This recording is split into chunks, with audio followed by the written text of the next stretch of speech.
इनके इन्वायरमेंट वातावरण प्रभावित होगा।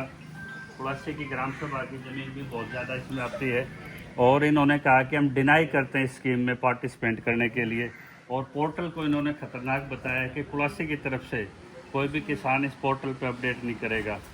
अब मैं बुलाना चाहता हूँ नील ओठी से राम कुमार जी भी आए हुए हैं। राम कुमार जी हैं क्या?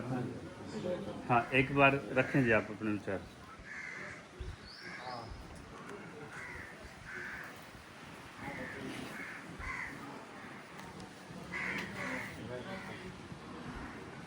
देखो जी, मैं वक्ता तो नहीं हूँ, ना पहले मैंने कभी सभा में बयान दिए। मेरी तो इसमें एक ही राय है, और भाई जैसे मैं इनकी राय से बिल्कुल 100% सहमत हूँ कि ज़मीन हमारी माँ है और माँ की हम बोली नहीं लगा सकते। और अगर हम बोली लगाएंगे तो हमारे से नीच आदमी कोई नहीं है। फिर अगर हम अपनी माँ की बोली लगवाएंगे तो हमारे से गिरा हुआ इंसान इस ज़मीन पर मैं नहीं मानता।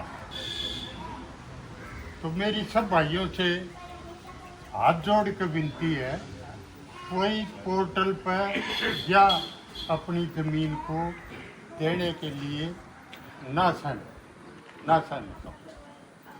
मेरी तो यही राय है।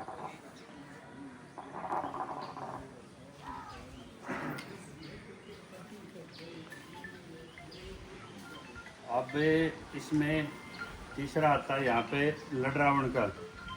लड़रावण मेजबान भी है और ये आज गैदरिंग जो आपकी 10-11 गांव के प्रतिनिधियों की हो रही है, इसके बाद छह पस्ते हमारे पास।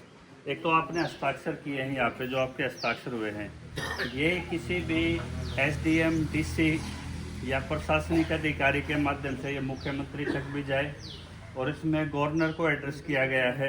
और सुप्रीम कोर्ट में बड़ी बहसें चल रही हैं कि भाई प्रेसिडेंट या गवर्नर रेफरल की क्या कीमत है, कितना बाइंडिंग है वो, कितना असरदार है, सरकारों से वो कितनी जवाबदेही ले सकते हैं। तो हमारा गवर्नर को भी जाएगा एक सवाल के साथ कि देश में जब 1894 के बाद लंबे संघर्ष के बाद 2013 का जब कानून आ गया और उस कानून के एक सेक्शन में लिखा हुआ है कि इस कानून के 2013 आने के बाद कोई भी ज़मीन अन्यथा किसी भी अन्य रेमेडी से, किसी भी अन्य समकक्ष पुराने कानून से अधिग्रहित की नहीं जाएगी।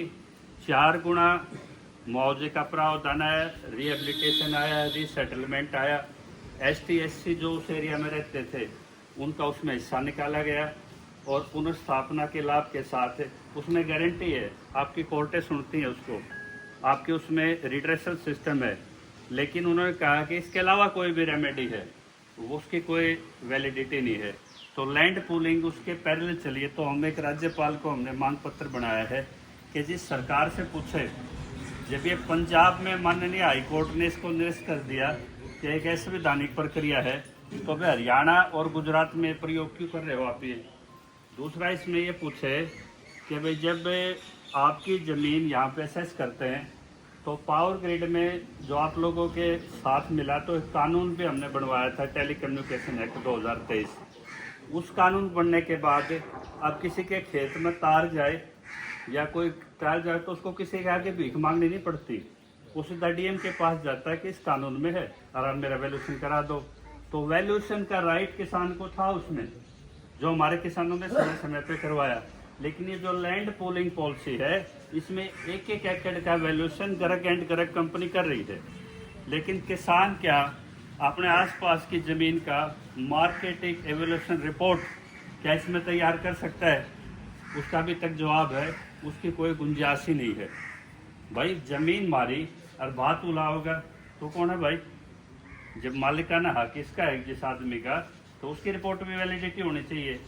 तो ये राज्यपाल जी से सवाल पूछे हैं, तो एक रहेगी ये ज्ञापन की, ज़्यादा प्रभावित क्षेत्र मेरे बहादुर भूखंड का है।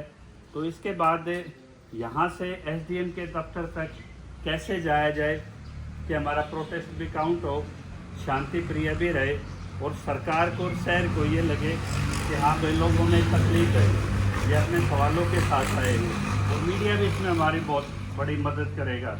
तो 10 सवाल भी हम उस सरकार से पूछेंगे, राज्यपाल से भी पूछेंगे, यहाँ के रूलिंग सीएम से ये भी पूछेंगे कि खरखोदा बाईपास के जो प्रभावित एरिया है नीलोठेर, यहाँ पे नीलोठी में 1 किले के तो 56 लाख, उसके साथ वाले के 90 लाख, तीसरे के मतलब हर प्रोजेक्ट में आप क्या खेल कर रहे हो। और उसके 5 साल में यहाँ बड़े बड़े जितने कैबिनेट मिनिस्टर हैं, गहलोत है, रमेश कौशिक है, सांसद हैं, चाहे कांग्रेस के चाहे बीजेपी के, जितने भी उन्होंने बड़े लैंड यहाँ खरीदे हुए हैं, भाई उनकी जांच कर लो।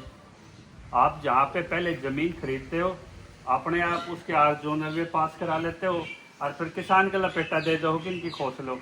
तो भाई पहले इनकी जांच करो, इसमें कौन कौन से मुर्गे इसमें शामिल हैं। और दूसरी, जितनी आज तक आपने लैंड एक्वायर करी है पूरे देश में, उसका डाटा भी हम एनपीटी का देंगे आपको। आज आईएमटी में कुल 350 एकड़ ज़मीन पे